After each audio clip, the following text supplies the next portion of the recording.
Le cercueil de bois poli trônait au centre de l'église comme un accusateur silencieux. Et Marion, les poings serrés, sentit les regards acérés de sa famille la transpercer comme des lames. Regardez-la. Avec son insigne arc-en-ciel. Même ici. Aux funérailles de grand-père. Murmura une cousine d'une voix venimeuse qui résonna dans le silence oppressant. Adeline, à ses côtés, posa une main tremblante sur son bras. Mais Marion explosa intérieurement. Comment osait-il profaner ce moment de deuil avec leur intolérance? Marion avait toujours su que Séville, avec ses ruelles pavées et ses orangers en fleurs, cachait sous son charme andalou des ombres conservatrices. Elle était arrivée de Paris il y a 5 ans, fuyant une vie trop étroite, attirée par la promesse d'une existence plus libre sous le soleil espagnol. Mais aujourd'hui, dans cette église de la Plaza de España, où les vitraux filtraient une lumière dorée sur les bancs usés, elle se sentait piégée. Son grand-père, Antonio, un homme d'une génération passée, avait été son ancre dans cette famille adoptive.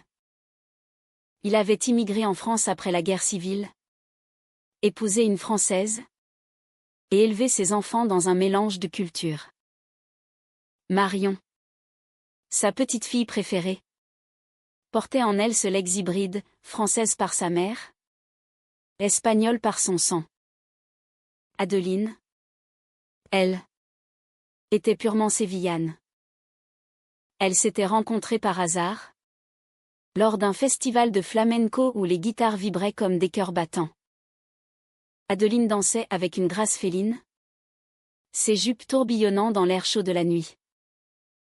Marion, assise au bar, un verre de sangria à la main, avait été captivée par cette femme aux yeux noirs comme l'obsidienne, aux lèvres ourlées d'un sourire mystérieux. Leur premier échange avait été banal, vous dansez comme si le monde n'existait plus.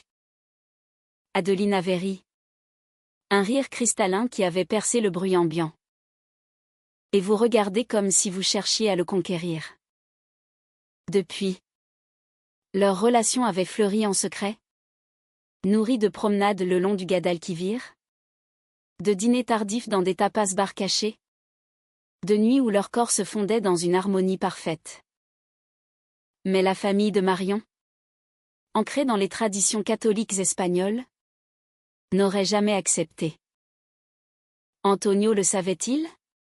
Il avait toujours été discret, observant Marion avec une tendresse muette, comme s'il devinait ses secrets sans les juger.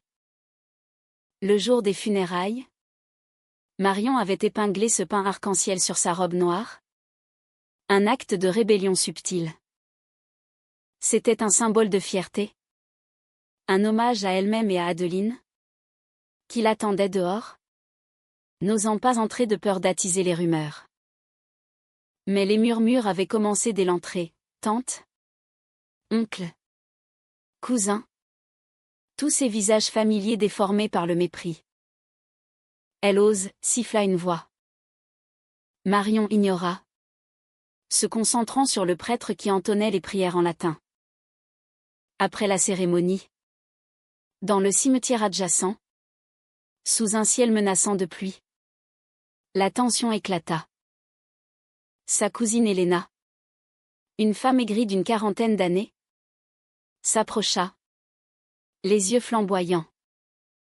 Ton grand-père se retourne dans sa tombe à cause de toi et de tes perversions. Marion sentit une vague de rage monter. Grand-père m'aimait tel que je suis. Et ce pain? C'est pour lui. Pour sa tolérance qu'il a toujours prônée. Mais Helena ricana. Et d'autres se joignirent, formant un cercle accusateur. Adeline, qui avait suivi de loin, ne put se retenir. Elle s'avança, sa robe flottant dans le vent, et prit la main de Marion. Laissez-la tranquille. L'amour n'est pas un crime. Les regards se tournèrent vers elle. Choqués. Qui est-ce? Demanda un oncle. Marion. Le cœur battant. Répondit, c'est Adeline. Ma compagne. La famille explosa en protestation. Elena sortit son téléphone. Comme pour immortaliser la scène. Mais Marion ne flancha pas. Ce soir-là, de retour dans leur petit appartement près de l'Alcazar, Adeline serra Marion contre elle. Tu as été courageuse. Marion pleura, libérant des années de silence. Leur amour, né dans la passion, se renforçait dans l'adversité. Les jours suivants furent un tourbillon. La nouvelle se répandit comme une traînée de poudre dans la famille élargie. Des appels de Paris. Des messages haineux. Marion découvrit que Elena avait enregistré la confrontation au cimetière, la diffusant sur les réseaux sociaux familiaux. Regardez la honte de la famille, titrait-elle. Mais dans cet enregistrement, on entendait aussi la voix d'Antonio. Dans un vieux message vocal qu'il avait laissé à Marion, ma petite. Sois toi-même. L'amour est l'amour. Ce révélation changea tout. Certains membres de la famille, touchés par les mots du défunt, commencèrent à douter. Adeline, avec sa douceur innée, encouragea Marion à répondre. Elles décidèrent d'organiser une veillée privée, invitant ceux qui voulaient comprendre. Dans les semaines qui suivirent, leur relation fut mise à l'épreuve. Adeline, issue d'une famille plus libérale, supportait mal les attaques. Et si on partait, proposa-t-elle un soir, allongée sur leur balcon surplombant les toits de Séville. Marion hésita. Non. Je veux affronter ça. Pour nous. Pour grand-père. Un soir, lors d'une dispute, Adeline avoua un secret, elle avait eu une liaison brève avec une ancienne amie. Avant de rencontrer Marion. C'était rien. Mais je t'ai caché pour ne pas te blesser. Marion sentit le monde s'effondrer. Trahison? Dans ce moment de vulnérabilité. Elle hurla. Des mots durs fusèrent. Adeline partit en pleurs. Seule. Marion erra dans les rues nocturnes, repensant à leur première nuit. Adeline l'avait embrassée sous un pont. Le fleuve murmurant des promesses. Comment en était-elle arrivée là? Le lendemain, Marion trouva Adeline chez une amie. Elles parlèrent des heures, pardonnant, se redécouvrant.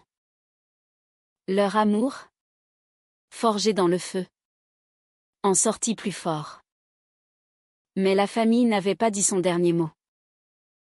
Elena, jalouse de l'héritage que Marion recevrait, complota pour la discréditer. Elle falsifia des documents, insinuant que Marion avait influencé Antonio dans son testament. La confrontation eut lieu lors d'une réunion familiale. Marion, avec Adeline à ses côtés, présenta l'enregistrement complet. Les mots d'Antonio résonnèrent, Marion est mon rayon de soleil. Respectez-la. Certains s'excusèrent, d'autres partirent. Elena, défaite, admit sa jalousie.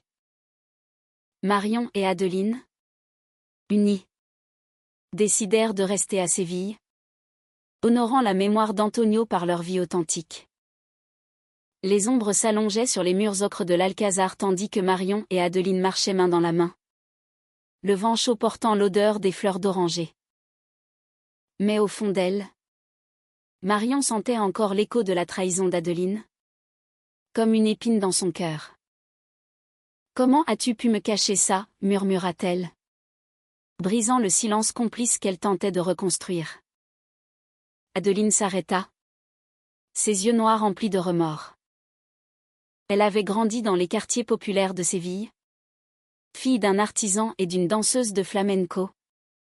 habituée à naviguer entre passion et secret. Sa liaison passée n'avait été qu'un feu de paille. Une erreur de jeunesse avant que Marion n'entre dans sa vie comme un ouragan français. J'avais peur de te perdre, ma chérie. Tu étais si forte, si sûre de toi. Venue de Paris avec tes rêves. Moi, je n'étais qu'une Sévillane ordinaire. Marion, avec son accent parisien doux, rit amèrement. Ordinaire ? Tu es la flamme qui illumine ma vie. Elles s'assirent sur un banc, contemplant les jardins mauresques. Leur relation avait commencé par des regards volés, des touches légères, évoluant vers une intimité profonde. Les nuits où Adeline traçait des motifs sur la peau de Marion, murmurant des mots d'amour en espagnol, restaient gravés en elle. Pourtant, la famille de Marion continuait à semer le doute. Après la révélation de l'enregistrement, certains comme son oncle Pablo avaient tendu la main. Ton grand-père avait raison, avait-il dit lors d'un dîner tendu. Mais Elena, la cousine venimeuse, n'abandonnait pas. Elle répandit des rumeurs, Adeline n'était qu'une opportuniste, attirée par l'héritage. Un soir, lors d'une fête de la feria de Abril, où les robes à volants et les chevaux dansaient sous les lumières, Elena confronta Adeline. Tu profites d'elle, n'est-ce pas? Une Française riche. Et toi? Une danseuse de rue. Adeline, blessée, répliqua, l'amour n'a pas de prix. Mais les mots firent mouche. Et cette nuit-là? Adeline douta. Marion, sentant la distance, organisa une escapade à Grenade, dans l'Alhambra. Sous les arches arabesques, elles se réconcilièrent. Pardonne-moi, murmura Adeline, leurs lèvres se joignant dans un baiser passionné. Leur amour, cassé achetine et sensuel, se raviva dans la chambre d'hôtel. Corps entrelacés, murmures de plaisir emplissant l'air. De retour à Séville, un nouveau choc, Elena avait engagé un détective, révélant des photos d'Adeline avec son ex. Trahison, clama-t-elle lors d'une réunion. Marion, le cœur brisé, confronta Adeline. C'était avant nous, pleura celle-ci. Mais le doute s'installa. Adeline, dévastée, disparut pendant des jours. Marion la chercha partout. Des bars de Triana aux plages de Cadix. Finalement, elle la trouva dans un petit village côtier, assise face à la mer. Je t'aime, Marion. Mais si tu ne me fais pas confiance. Marion s'agenouilla, larmes aux yeux. Je te fais confiance. C'est Elena qui nous empoisonne. Ensemble, elles décidèrent de contre-attaquer.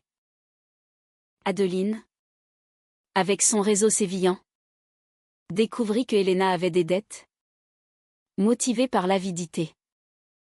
Elles confrontèrent Elena en privé. Arrête, ou on révèle tout, menaça Marion.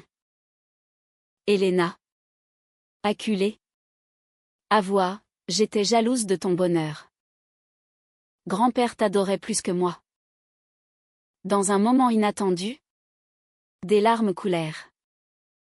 Adeline, compatissante, tendit la main. La famille s'est pardonnée. La réconciliation fut lente. Marion et Adeline organisèrent des dîners, partageant leur histoire. Certains acceptèrent, d'autres non. Leur amour grandit, nourri de ces épreuves. Un jour, lors d'une promenade dans le barrio Santa Cruz, Adeline s'arrêta. Épouse-moi. Marion. Ici. En Espagne. Où notre amour a fleuri. Marion. Émue. Accepta. Leur mariage. Simple et intime. Dans une chapelle andalouse. Fut un acte de triomphe. Mais le destin frappa, Adeline apprit qu'elle avait une maladie rare.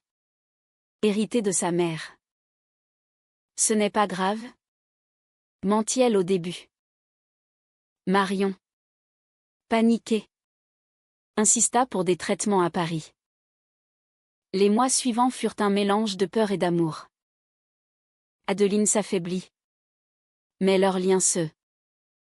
Marion lisait des poèmes français à son chevet. Adeline dansait faiblement sur des airs de guitare. Dans un moment de clarté, Adeline murmura, « Grâce à toi, j'ai vécu pleinement. » Marion pleura, tenant sa main. La guérison vint. Miraculeuse. Grâce à un traitement expérimental. Adeline se remit. Et elles retournèrent à Séville. Plus forte. Helena. Transformée. Devint une alliée inattendue. Aidant à organiser une fête pour célébrer. Leur vie devint un témoignage, l'amour triomphe des ombres. La pluie battait les fenêtres de leur appartement sévillan. Comme un rappel des tempêtes passées. Tandis que Marion serrait Adeline contre elle. Sentant son cœur battre à l'unisson. Mais au milieu de cette quiétude, un appel de Paris brisa l'harmonie, la mère de Marion, conservatrice, avait vu l'enregistrement et exigeait des explications. « Comment as-tu pu déshonorer ton grand-père » hurla-t-elle au téléphone, ravivant les blessures. Adeline, écoutant en silence, posa une main apaisante sur l'épaule de Marion. Elle avait toujours été le pilier, avec sa résilience forgée dans les rues animées de Séville. Née d'une famille modeste, elle avait appris tôt que l'amour se gagne par la persévérance. Leur relation, imprégnée de la passion andalouse et de l'élégance française, était un mélange unique, des dîners romantiques avec vin et tapas, des promenades sous les étoiles, des nuits où leurs âmes se fondaient. Pourtant, la trahison d'Helena avait laissé des cicatrices. Marion, avec son tempérament impulsif, luttait contre la jalousie résiduelle. Et si elle avait raison ? Si tu m'avais trompé, demanda-t-elle un soir, après un verre de trop. Adeline, blessée, répondit, l'amour n'est pas une prison de doute. Elles décidèrent d'un voyage à Madrid, pour s'échapper. Dans les musées du Prado, entourées de toiles de Velázquez, elles redécouvrirent leur connexion. Adeline murmura devant un portrait, comme elle. Nous sommes immortels dans notre amour. Leur baiser, discret mais fervent, attira des regards, mais elles s'en moquèrent. De retour, un nouveau conflit surgit, un ami d'Adeline, jaloux, répandit des rumeurs sur leur couple. Elle te quittera pour une vie normale, dit-il à Marion. Le doute s'insinua à nouveau. Lors d'une nuit orageuse, la dispute éclata. Tu me caches encore des choses, accusa Marion. Adeline, en larmes, avoua, j'ai peur de te perdre à cause de ma santé. Les médecins disent que ça pourrait revenir. Marion, choquée, l'enlaça. On affrontera ensemble. Leur amour, teinté de vulnérabilité, devint plus profond. Elles consultèrent des spécialistes, planifiant un avenir. Marion, inspirée, commença à écrire un journal, capturant leurs moments, les rires dans les marchés, les danses impromptues, les caresses tendres. Helena, maintenant repentie, les aida. J'ai été aveugle, confia-t-elle lors d'un thé. Adeline, magnanime, pardonna. La vie est trop courte pour la haine. Un autre au vin lors d'un festival de flamenco. Adeline, remise, dansa sur scène, dédiée à Marion. La foule applaudit. Mais un ex d'Adeline apparut, provoquant une scène. Tu m'as abandonné pour elle, cria-t-elle. Marion, jalouse, s'enfuit. Adeline la rattrapa dans une ruelle. C'est toi que j'aime. Pour toujours. Leur réconciliation fut passionnée. Sous la lune espagnole. Elles décidèrent d'adopter un enfant, symbolisant leur engagement. Les démarches furent ardues, avec des obstacles légaux en Espagne, mais leur détermination l'emporta.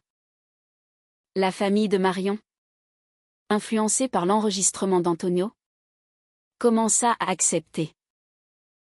Sa mère vint à Séville, rencontrant Adeline. Tu rends ma fille heureuse, admit-elle, larmes aux yeux.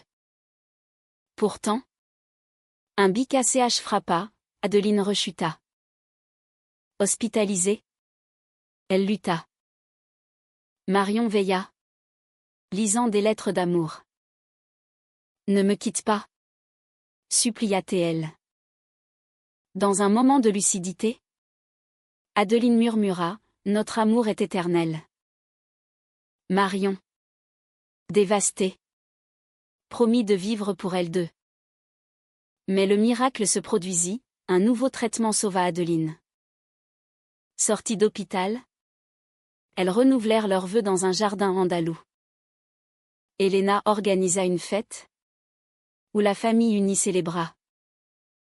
Marion porta fièrement son pain arc-en-ciel, symbole de leur victoire. Leur histoire devint un exemple, dans l'adversité. L'amour humain triomphe. Le soleil se couchait sur le Guadalquivir, peignant le ciel en teintes orangées, tandis que Marion et Adeline, assises sur un banc, contemplaient leur vie reconstruite. Mais un dernier secret pesait, Adeline avait gardé une lettre d'Antonio, révélant qu'il avait su pour elle et les approuvait. Pourquoi ne pas l'avoir dit plus tôt, demanda Marion. Émue. Adeline sourit. Ses yeux pétillants. Pour que tu le découvres par toi-même, dans ton cœur. Leur parcours avait été un tourbillon d'émotions, de la passion initiale à la trahison, des conflits familiaux à la rédemption. À Séville, elles avaient bâti un foyer, entouré d'amis acceptants. Marion, avec son flair français, ouvrait une galerie d'art, exposant des œuvres LGBT. Adeline enseignait le flamenco, transmettant sa grâce. Un jour, Elena vint, portant un pain arc-en-ciel. Pour grand-père, et pour vous. La réconciliation scella leur unité. Leur adoption aboutit, une petite fille, Isabella, entra dans leur vie. Notre miracle, murmura Adeline, berçant l'enfant. Les années passèrent, marquées de joie simple, voyage en France, fêtes espagnoles, nuit d'amour. Adeline, guérie, dansait encore, Marion écrivait leur histoire. Mais la vie, imprévisible, apporta un dernier test, la mère de Marion mourut, laissant un vide. À ses funérailles, Marion porta le pain, honorant sa mémoire. La famille, transformée, la soutint. Adeline, à ses côtés, murmura, nous avons gagné. Leur amour, personnel et universel, inspirait. Dans un épilogue humain, elles vécurent, aimant profondément, prouvant que l'amour transcende les barrières.